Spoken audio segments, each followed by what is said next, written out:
പ്രത്യേകിച്ച് പുതിയൊരു ടീം ഇന്ന് ഈ പുഴയിൽ സെർച്ച് നടത്താൻ വേണ്ടി വരികയാണ്. ഇന്ദ്രാബാലൻ എന്ന റിട്ടയർഡ് മേജർ ജനറൽ നേതൃത്വത്തിൽ റഡാറിന് സമാനമായിട്ടുള്ള ഒരു എക്യുപ്മെന്റ് കൂടുമായി വരികയാണ്. 30 മീറ്റർ വരെ ആഴത്തിൽ പരിശോധിക്കാൻ സാധിക്കും.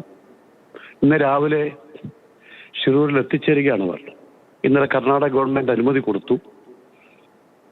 ഇന്ന് രാവിലെ ഇവിടെ എത്തും എന്നാണ് ഇന്നലെ എന്നോട് ഇന്ദ്രാബാലൻ പറഞ്ഞത്.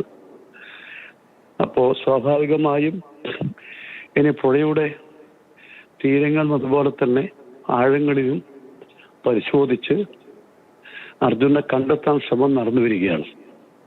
ഇതുവരെ ഞാൻ ഒരു കാര്യം പറയാം, ചെയ്യാൻ കഴിയാവുന്ന മനുഷ്യസാധ്യമായ എല്ലാ കാര്യങ്ങളും അവിടെ നടക്കുന്നുണ്ട്. മിലിറ്ററിക്ക് ഒരുപാട് ദിവസമായി, നേവി ഒരുപാട് ദിവസമായി, അതുകൂടാതെ NDRF ഉണ്ട്. ബാക്കി എല്ലാ ഫോഴ്സുകളും ചേർന്നുകൊണ്ട് പരിശോധന നടത്തി വരികയാണ്.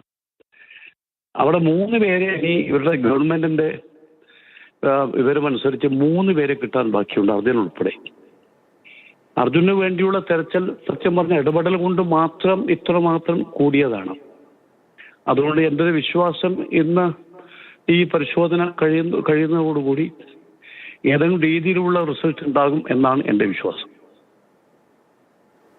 നമ്മുടെ രക്ഷാ ദൗത്യ സംഘത്തിലുള്ളവരൊക്കെ കുറേ അധികം പേർ ഇന്നലെ മടങ്ങി, കുറച്ചു പേർ ഇന്നോടുകൂടി അവിടെ നിന്നും മടങ്ങുമെന്നാണ് അറിയുന്നത്.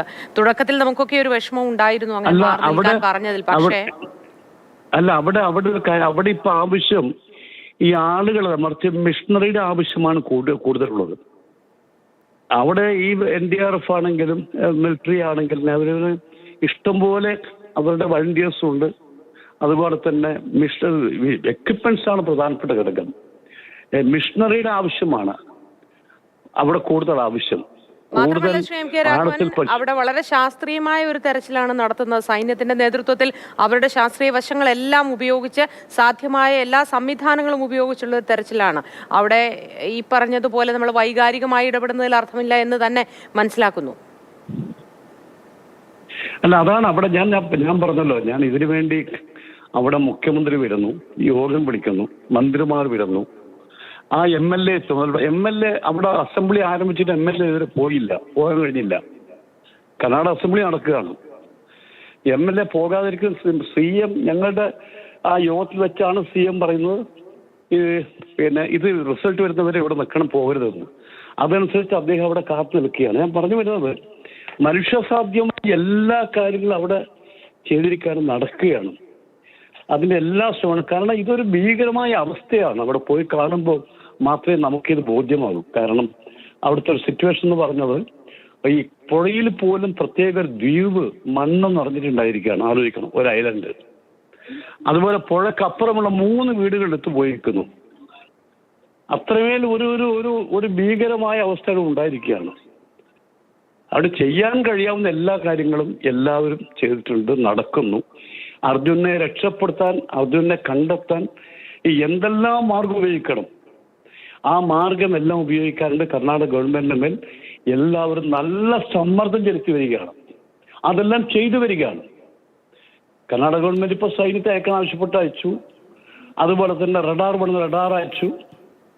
ആ റഡാറിന് പുറമെ അവിടുത്തെ MLA താല്പര്യമെടുത്ത് വേറെ റഡാർ കൊണ്ടുവന്ന് അവിടെ നേവൽ ഫോഴ്സിനെ ഇറക്കി എല്ലാം ചെയ്യും. ഇന്നിപ്പം പുതിയൊരു ടീമിനെ ഇറക്കുകയാണ് ഈ പുഴയിൽ മാത്രം ഫോക്കസ് ചെയ്യാൻ വേണ്ടി. റഡാറിന് സമാനമായിട്ടുള്ള ഒരു പുതിയ എക്യുപ്മെന്റ് അവർ വരികയാണ്. 30 മീറ്റർ ആഴത്തിൽ പോകും. ഞാൻ പറഞ്ഞു വരുന്നത് ഈ ചെയ്യാൻ കഴിയാവുന്ന കാര്യങ്ങളെല്ലാം തന്നെ കർണാടക ഗവൺമെന്റും അവിടുത്തെ ഫോഴ്സും ചെയ്തു വരികയാണ്. അതുകൊണ്ട് അവിടെ മിഷണറിയുടെ ആവശ്യമാണ് കൂടുതൽ, വളണ്ടിയേഴ്സിന്റെ ആവശ്യമല്ല. അതെ, തീർച്ചയായിട്ടും അത് മനസ്സിലാവുന്നു.